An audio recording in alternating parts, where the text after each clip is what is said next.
So tell me your names. I'm Shadeen Hudspeth. I'm Kenya Brown. Okay. Tell me about what happened at the Road Home Shelter, the Rio Grande Street last night. Officers were being belligerent. They were talking rudely. They were pushing and shoving on people, injuring children. As you can see, Yano, come here. Let me show you my daughter's arm.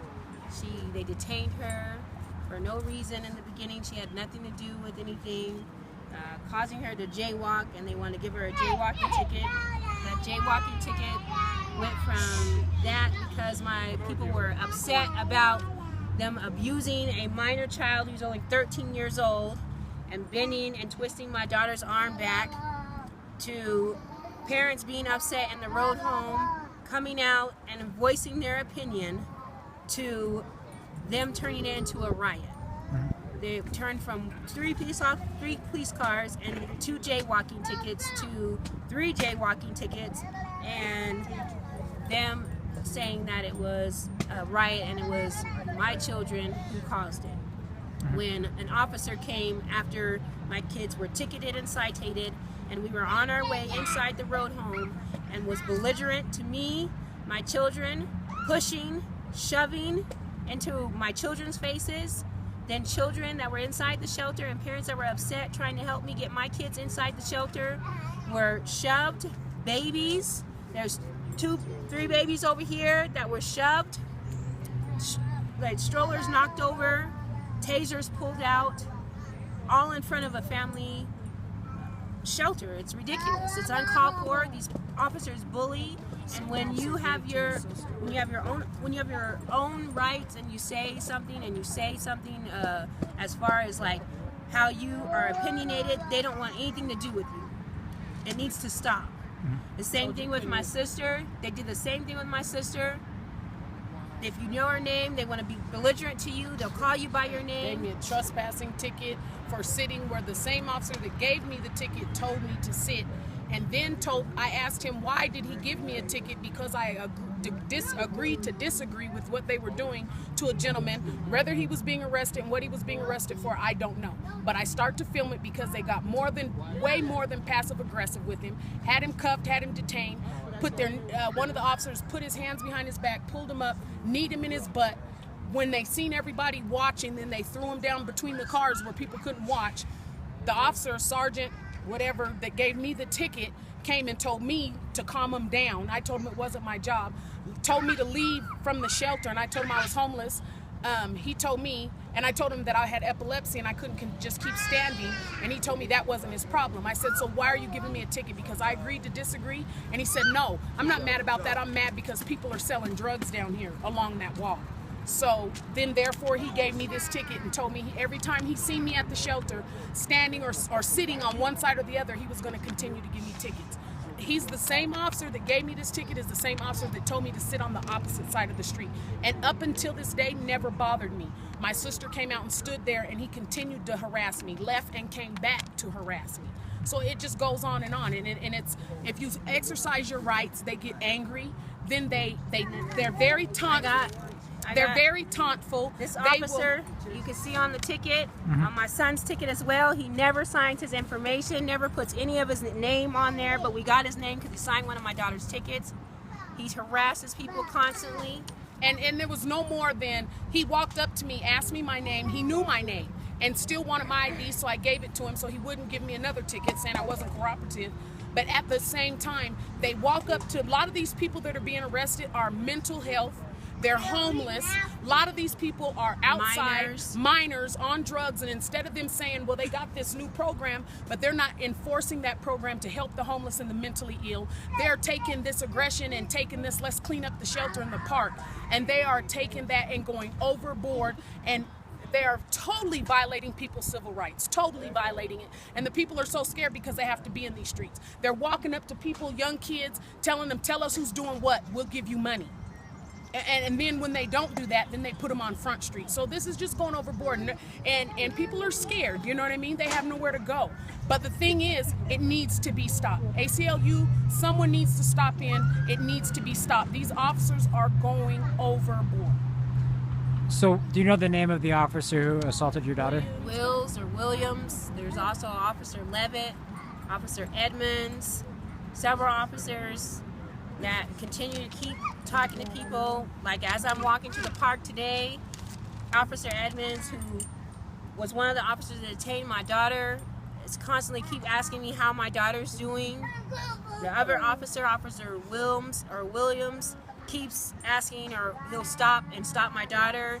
He has gone forth and even told me last night that he's going to make sure that the road home doesn't help me with any assistance. Well, guess what, Officer Will? Shadeen Hudspeth got a home today.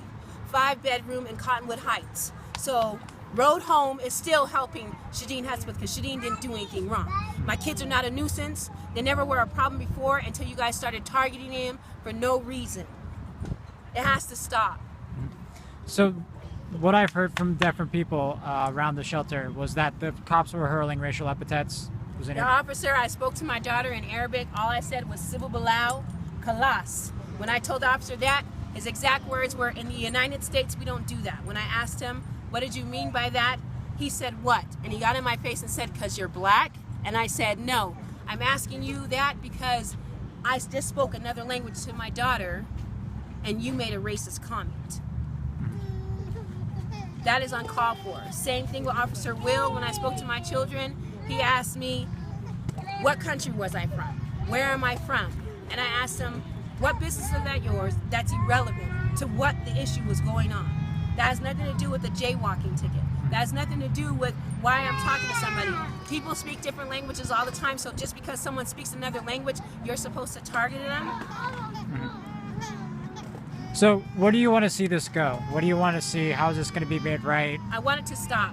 And to stop not just with me, I want it to stop with anybody else. There are people, there are women, there are mothers in that shelter that are scared to even fight for their own children. I'm not scared. I'll stand up for my children. I'll stand up for my children's rights. I will back up my children 110%.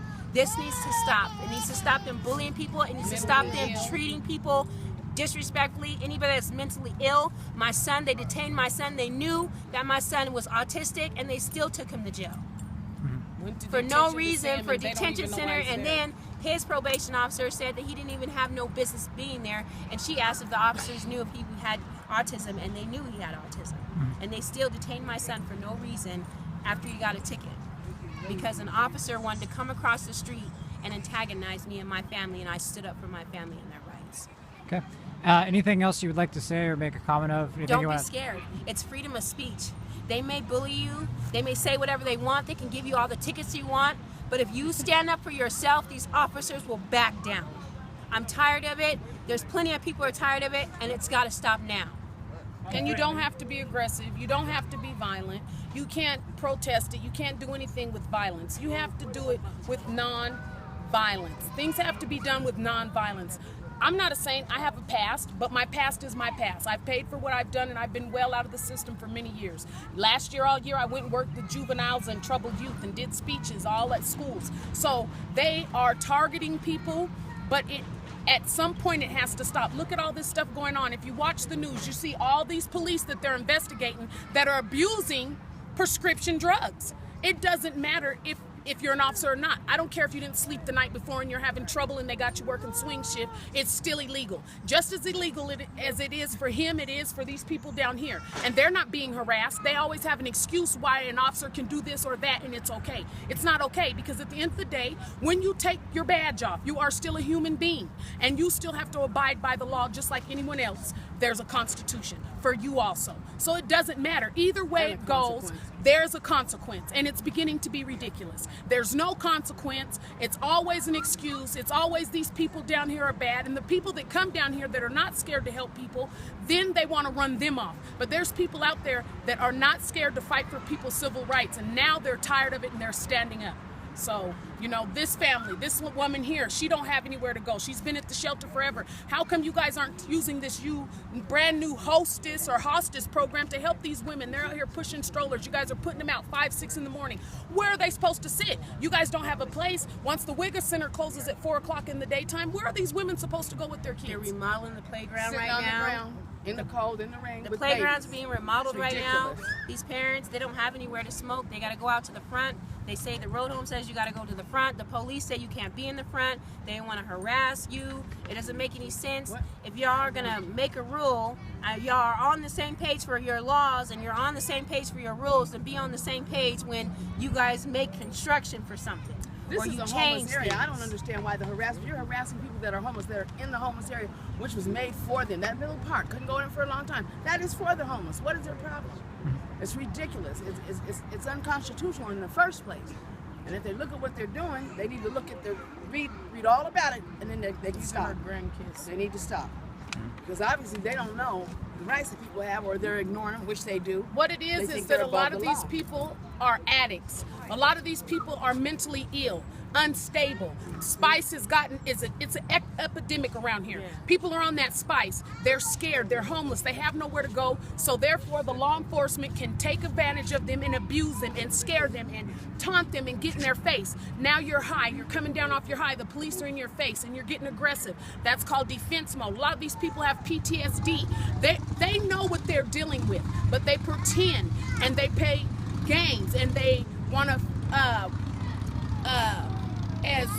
harass and act as though they don't understand what's going on. But a lot of these people are mentally ill, and this is the homeless shelter. So of course everybody in the United States knows around a homeless shelter there's drug abuse, sex abuse, race, prostitution, all kinds of stuff. It's not just black people, it's minority of all, and it's ridiculous. It doesn't matter if you're Caucasian, white, Hispanic, Asian, it doesn't matter. You don't deserve to be mistreated.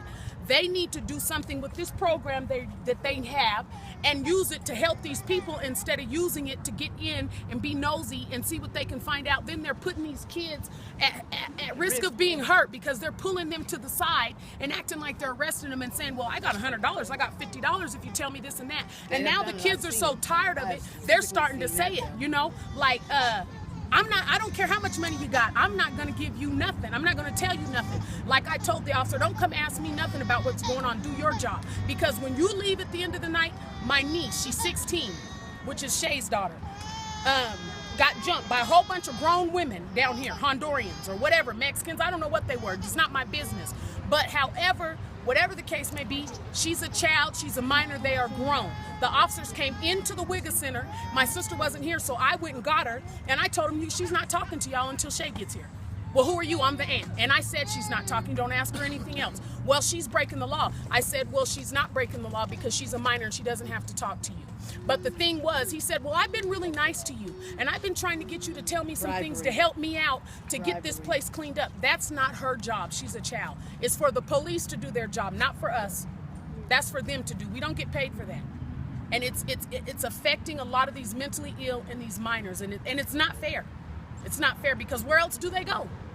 Pioneer Park has been a place for homeless for many years.